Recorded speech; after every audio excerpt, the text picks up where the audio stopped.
Olá, pessoal, sejam bem-vindos a mais um vídeo. Toda terça-feira, às 9 horas da manhã, tem vídeo novo aqui no canal. E o tema de hoje é substituição tributária. Você vai entender de uma vez por todas como é que funciona.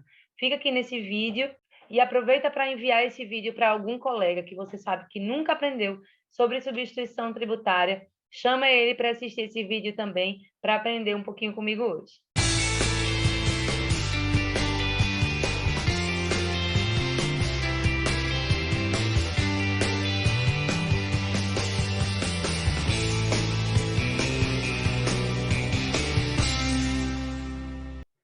Todo início de vídeo é a mesma coisa. Eu vou pedir para vocês se inscreverem nesse canal, se vocês estiverem gostando dos conteúdos que eu estou publicando por aqui, e curtir esse vídeo ao final, para poder saber que esse conteúdo foi um conteúdo bom, foi um conteúdo que vocês gostaram e que ajudou vocês de alguma forma. Mas então vamos lá. Hoje eu vou falar sobre substituição tributária. Como é que funciona? A substituição tributária, ela é a transferência da obrigação do recolhimento de um imposto ou de uma contribuição. Ou seja, essa responsabilidade pelo pagamento do imposto ou da contribuição pode beneficiar uma ou mais pessoas jurídicas da cadeia de produção. Vou simplificar para vocês. A regra é a seguinte: existem alguns casos previstos em lei em que as empresas da primeira cadeia de produção ou industrialização são responsáveis pelo pagamento do tributo por toda a cadeia de produção, distribuição e venda. Eu vou mostrar para vocês como é que funciona, antes de continuar a explicação, a cadeia sem substituição tributária. Vou compartilhar com vocês aqui um arquivo. Vamos lá. Aqui a gente tem o primeiro da cadeia, que normalmente é a indústria. Vou colocar em vermelho para poder vocês identificarem melhor, porque está tudo preto aqui no exemplo. Então, normalmente, o primeiro responsável, a primeira pessoa da cadeia é a indústria. Depois vem o distribuidor. Em terceiro, o ponto de venda. Isso aqui é uma cadeia comum, tá? Em quarto lugar, vem o consumidor final, que normalmente somos nós, pessoas físicas, certo? Como é que funciona essa cadeia sem a substituição tributária? Quando a indústria vende para o distribuidor, ela paga ICMS. Quando o distribuidor vende para o ponto de venda, normalmente pode ser até um varejo, ele paga ICMS. Quando o ponto de venda vende para o consumidor final, ele também paga ICMS. E se essa indústria ficar aqui em Pernambuco, mas o distribuidor for do Rio de Janeiro e vender para o ponto de venda do Rio de Janeiro e de São Paulo, vê só como é que vai ficar essa operação. Cada estado vai ter que fiscalizar como é que houve essa venda numa cadeia só. Numa cadeia só, numa venda só. Olha só como seria complicado, né, do Estado fiscalizar essa transação aqui. Então, depois que vocês viram como funciona essa cadeia de produção, industrialização e distribuição sem a substituição tributária, vamos continuar com o assunto de hoje. Para os estados, é um dos principais motivos pelos quais os estados criaram a substituição tributária. Porque ela tem grande utilização, principalmente quando se trata do ICMS, que é o Imposto sobre Circulação de Mercadorias, por ser uma forma de facilitar tanto o controle da arrecadação, quanto a fiscalização desse imposto, que é o imposto que mais gera dinheiro para os cofres dos estados. Ou seja, vocês concordam comigo que eles iriam facilitar uma transação, uma operação dessa aqui para eles? Lógico, para o contribuinte nem sempre é de forma mais fácil de calcular e quantificar na nota fiscal. Mas para o Estado, se torna mais fácil, por vezes, quando o produto tem substituição tributária, justamente pela facilidade em fiscalizar. E acaba que também é atrativo para o contribuinte, porque não corre o risco de sofrer uma fiscalização e uma autuação indevida, né? Então, nesse caso de substituição tributária, existem dois tipos de substituição tributária, certo? A substituição para trás, ou substituição regressiva, ela trata do diferimento ou adiamento do pagamento do ICMS devido naquela operação para as próximas pessoas da cadeia. E eu vou explicar mais uma vez para vocês como é que funciona através do slide.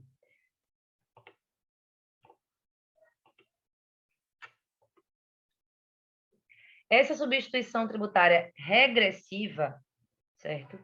Vai funcionar da seguinte forma. Vamos supor que existe o produtor de café. O produtor de café vende para a indústria, que vai fazer a industrialização do produto, empacotar. Isso a gente está falando de produtos industrializados e não aqueles feitos à mão, que a gente sabe que hoje em dia existem produtores de café que também fazem a comercialização e venda dos produtos. Aqui, impreterivelmente, tem que passar pela indústria para poder compor o nosso exemplo, né? Então, o produtor de café vende para a indústria e a indústria vende para o supermercado. Esse supermercado, ele vai ser o responsável tributário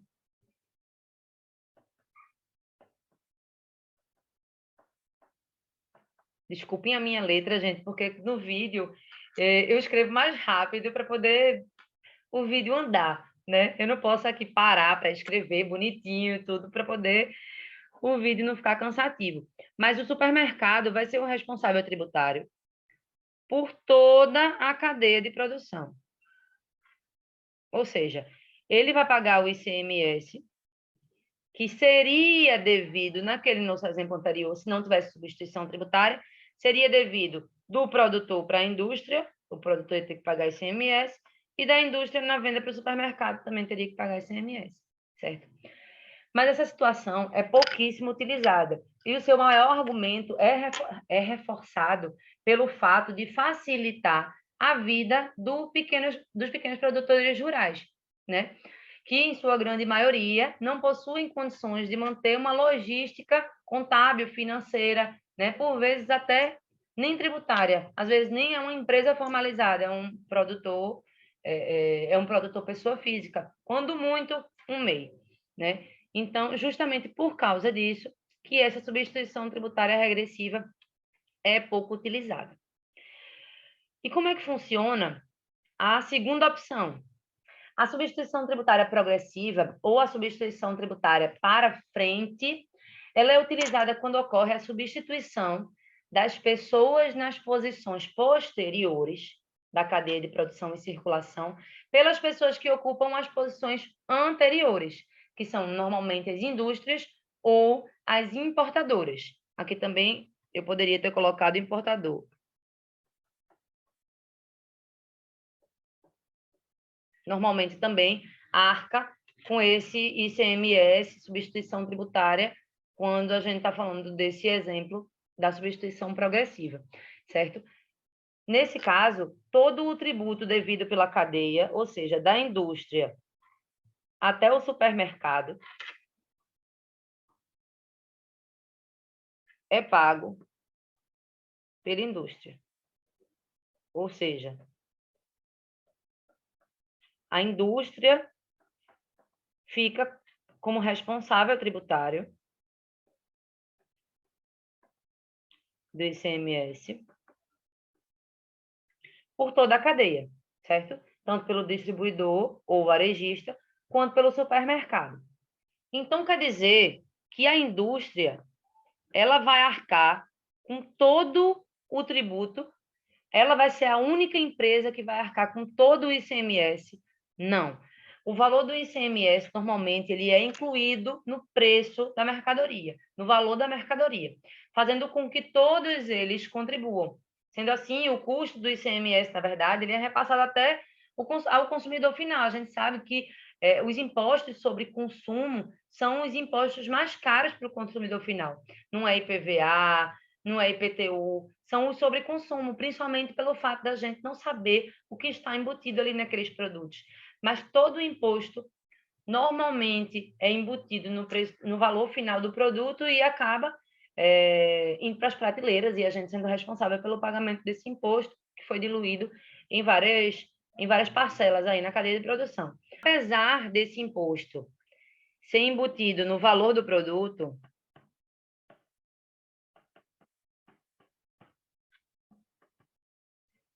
esse distribuidor ou varejista não vai pagar ICMS, substituição tributária. E apesar dele também vender, na nota fiscal dele, também incluir o valor do ICMS que ele comprou da indústria ou do importador, esse supermercado também não vai pagar ICMS. É por isso que, por exemplo, se fosse uma empresa do lucro real, no caso do ICMS, substituição tributária em específico, esse distribuidor e varejista e esse supermercado, eles não poderiam obter crédito, que normalmente funciona como um sistema de débito e crédito. Eu já expliquei um pouco sobre isso aqui para vocês, inclusive vou trazer de forma mais detalhada, mas colocarei aqui embaixo, como sempre, o link do vídeo onde eu falo sobre a utilização de créditos fiscais para diminuir o valor a pagar com contributos. Mas, pelo fato deles não pagarem o ICMS, substituição tributária, eles não poderiam ter direito a crédito, certo? É assim que funciona essa substituição tributária, certo? Tanto os produtos quanto as possibilidades de substituição tributária, se será substituição tributária para frente, ou se será substituição tributária regressiva, né, que é aquela para trás que a gente viu o exemplo do produtor rural, elas estão previstas na Lei Complementar 87 de 1996 ou nos decretos estaduais. Aqui em Pernambuco, por exemplo, o decreto 42.563, ele dispõe sobre os produtos passíveis de substituição tributária. O cálculo do recolhimento dessa substituição tributária é realizado basicamente sobre o valor presumido da venda da mercadoria ao consumidor final, utilizando uma métrica chamada MVA, que é a margem de valor agregado, de acordo com o artigo 8º dessa lei complementar que eu citei para vocês, que é a Lei Complementar 87 de 1996. O que é que esse artigo 8º traz? E eu vou pedir até licença para ler para vocês esse artigo, porque ele é muito importante. O artigo 8º dessa Lei Complementar 87 de 1996, que eu citei para vocês, traz a seguinte disposição. A base de cálculo para fins de substituição tributária será, na primeira opção, né, em relação às operações ou prestações antecedentes ou concomitantes, o valor da operação ou prestação quando praticada pelo contribuinte substituído. Quem é o contribuinte substituído? É o contribuinte que não paga. Já o inciso 2 traz o seguinte: em relação às operações ou prestações subsequentes, que foi aquele nosso terceiro exemplo, né? Primeiro exemplo, eu falei sobre uma cadeia sem substituição tributária. O segundo exemplo, eu trouxe para vocês a cadeia regressiva, né? Com o produtor rural. E o terceiro exemplo, eu trouxe uma cadeia com substituição tributária progressiva, ou seja, para frente. Então, em relação às operações ou prestações subsequentes, é obtida a base de cálculo pelo somatório das seguintes parcelas: o valor da operação ou prestação própria realizada pelo substituto tributário ou pelo substituído intermediário, certo? O montante dos valores do seguro, frete e outros encargos ou transferíveis aos adquirentes ou tomadores de serviço, e a margem de valor agregado, inclusive o lucro relativo às operações ou prestações subsequentes. Pela leitura desse artigo, a gente pode notar que se o contribuinte responsável não fizer o cálculo desse produto, da venda desse produto de forma correta, ele pode acabar saindo no prejuízo ou não obter lucro nenhum com a venda desse produto. Como eu disse para vocês anteriormente, o MVA, ele é uma porcentagem, né, que é determinada pelas secretarias da Fazenda de todos os estados, né, dos governos dos estados. E para alinhar esse entendimento, por vezes, surgem acordos ou convênios do CONFAZ. Eles criam regras a serem adotadas por todos os estados ou por alguns estados, em determinadas operações e com determinados produtos. Mas, Natália, como é que funciona o cálculo do ICMS, substituição tributária, na nota fiscal? E é por isso que esse artigo 8º ele é tão importante, porque ele traz, basicamente, o que é que vai compor a base de cálculo para se calcular a substituição tributária, né? Então, o que deve ser considerado? Para finalizar o nosso vídeo aqui, o que é que deve ser considerado para o cálculo efetivo do ICMS substituição tributária? O preço da venda do produto, o IPI, quando é um produto industrializado, o ICMS próprio, o ICMS do Estado, se houve operação de ICMS interno, e o MVA, que é a margem de valor agregado. Todas essas alíquotas, elas são facilmente verificadas, inclusive, quando o profissional tributarista utiliza um programa específico para pesquisa e orientação do cliente. Aqui no escritório, eu uso o programa chamado e-auditoria. Então, lá eu lanço o NCM do produto e consigo orientar o meu cliente da melhor forma possível e consigo indicar para ele todas as alíquotas aplicáveis àquela determinada operação. Então, partindo desse NCM, que é o número comum do Mercosul, que foi criado, inclusive, para classificar de forma fiscal cada produto, é possível verificar se o produto é passível de substituição tributária, primeiramente, né? ICMS substituição tributária, e qual é a alíquota que vai ser aplicável para compor esse cálculo de forma correta, tá bem?